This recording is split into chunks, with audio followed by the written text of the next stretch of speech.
Shutterstock Music.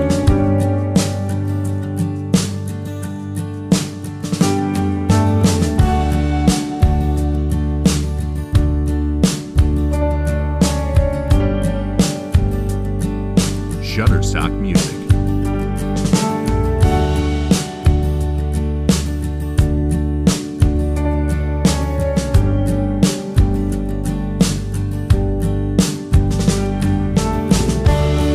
Shutterstock Music.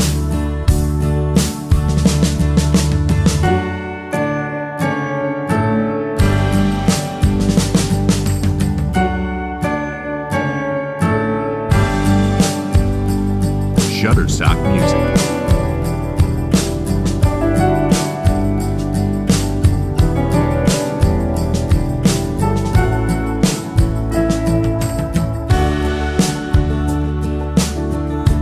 Shutterstock Music.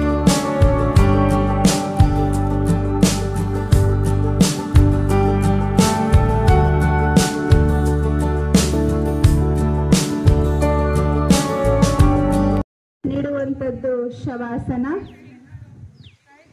ಶವಾಸನದ ಸ್ಥಿತಿಯಲ್ಲಿ ನಾವು ಪಾದ ಶಿರಾಭಿಮುಖವಾಗಿ ನಮ್ಮ ದೇಹದ ಪ್ರತಿಯೊಂದು ಅಂಗಗಳನ್ನು ಸಹ ನೋಡ್ಕೊಂಡು ಬರಬೇಕು.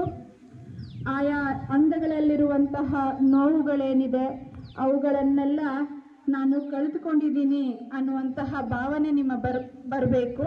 ಅದೇ ಶವಾಸನ. ಹಾಗಾಗಿ ನಿಮ್ಮ ಕತ್ತುಗಳನ್ನು ಮೊದಲಿಗೆ ಬಲಗಡೆಗೆ ತಿರುಗಿಸ್ಕೊಳ್ಳಿ. ನೇರವಾಗಿ ಕತ್ತುಗಳು ಇರಬಾರ್ದು, ಬಲಗಡೆಗೆ ಮಲಗಬೇಕು. ಈಗ ನೀವು ನಿಮ್ಮ ಕಾಲ್ ಬೆರಳಿನ ತುದಿಯನ್ನು ಮಾತ್ರ ಗಮನಿಸಿ.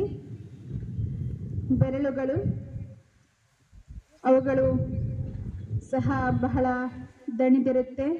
ಯಾಕೆಂದರೆ ಕುಳಿತು ಮಾಡುವ ಆಸನ, ಭದ್ರಾಸನದಲ್ಲಿರ್ಬೋದು, ಎಲ್ಲ ಆಸನಗಳಲ್ಲೂ ಸಹ ಬೆರಳುಗಳ ಮೇಲೆ ನೀವು ಹೆಚ್ಚಿನ ಭಾರವನ್ನು ಹಾಕಿರ್ತೀರ. ಈಗ ಬೆರಳುಗಳು ವಿಶ್ರಾಂತಿಯನ್ನು ಪಡೆಯಲಿ. ಬೆರಳುಗಳಿಗೆ ವಿಶ್ರಾಂತಿಯನ್ನು ನೀಡಿ. ಈಗ ಬೆರಳುಗಳು ನಿಮ್ಮ ಮನಸ್ಸಿನಿಂದ ಆಚೆ ಹೋಗ್ತವೆ. ಬೆರಳುಗಳು ಇವಾಗ ನಿಮಗೆ ಯಾವುದೇ ನೋವು ಇಲ್ಲ ಅನ್ನುವಂತಹ ಭಾವನೆ ಬರುತ್ತೆ. ಮುಂದೆ ಪಾದಗಳನ್ನು ಗಮನಿಸಿ. ನಿಂತು ಮಾಡುವ ಆಸನಗಳಲ್ಲಿ ಪಾದಗಳು ಸಹ ಬಹಳ ದಣಿದಿರ್ತವೆ. ಆ ಪಾದಗಳಲ್ಲಿರೋ ನೋವೆಲ್ಲ ನಿಮಗೆ ನಿವಾರಣೆ ಆಗಿದೆ ಅಂದ್ಕೊಳ್ಳಿ. ಪಾದಗಳನ್ನು ವಿಶ್ರಾಂತಿಯ ಸ್ಥಿತಿಗೆ ತಗೊಂಡು ಬನ್ನಿ. ಈಗ ನಿಮ್ಮ ಗಮನ ಮೊಣಕಾಲಿಗೆ ಬರಲಿ. ಮೊಣಕಾಲು ಇಡೀ ದೇಹದ ಭಾರವನ್ನು ಹೊರುವಂತಹ ಭಾಗ. ಆ ಮೊಣಕಾಲಲ್ಲಿರುವಂತಹ ನೋವುಗಳು ಸಹ ನಿಮ್ಮಿಂದ ದೂರ ಆಗಿದೆ. ಆ ಮೊಣಕಾಲಿಗೆ ವಿಶ್ರಾಂತಿ. ನಿಮ್ಮ ಮಂಡಿಯ ಭಾಗಕ್ಕೆ ಬನ್ನಿ. ಮಂಡಿಯು ಅಷ್ಟೇ ನಿಮಗೆ ಕುಳಿತು ಮಾಡುವ ಆಸನಗಳಲ್ಲಿ ಸಾಕಷ್ಟು ನಿಮ್ಮ ಭಾರವನ್ನು ಹೊರುವಂತಹ ಭಾಗ. ಈಗ ಮಂಡಿಯ ನೋವು ಸಹ ನಿಮಗೆ ನಿವಾರಣೆ ಆಗಿದೆ. ಮಂಡಿಗಳಿಗೆ ವಿಶ್ರಾಂತಿ. ಮುಂದೆ ಸೊಂಟವನ್ನು ಮಾತ್ರ ಗಮನಿಸಿ.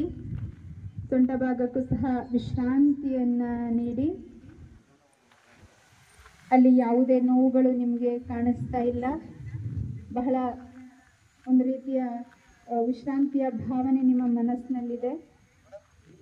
ಮುಂದೆ ನಿಮ್ಮ ಹೊಟ್ಟೆಯ ಭಾಗವನ್ನು ಮಾತ್ರ ಗಮನಿಸಿ. ಸುದೀರ್ಘವಾದ ಒಂದು ಉಸಿರನ್ನು ತಗೊಳ್ಳಿ, ಉಸಿರನ್ನು ಬಿಡಿ. ಆಗ ನಿಮ್ಮ ಮನಸ್ಸಿನಲ್ಲಿರುವಂತಹ ದುಃಖ, ನೋವು ಸಹ ಹೋಗುತ್ತೆ. ಆ ನಿಟ್ಟಿನಲ್ಲಿ ಹೊಟ್ಟೆಯ ಭಾಗ ನಿಮಗೆ ಹೆಚ್ಚಿನ ಪ್ರಾಮುಖ್ಯತೆಯನ್ನು ಗಮನಿಸುತ್ತೆ.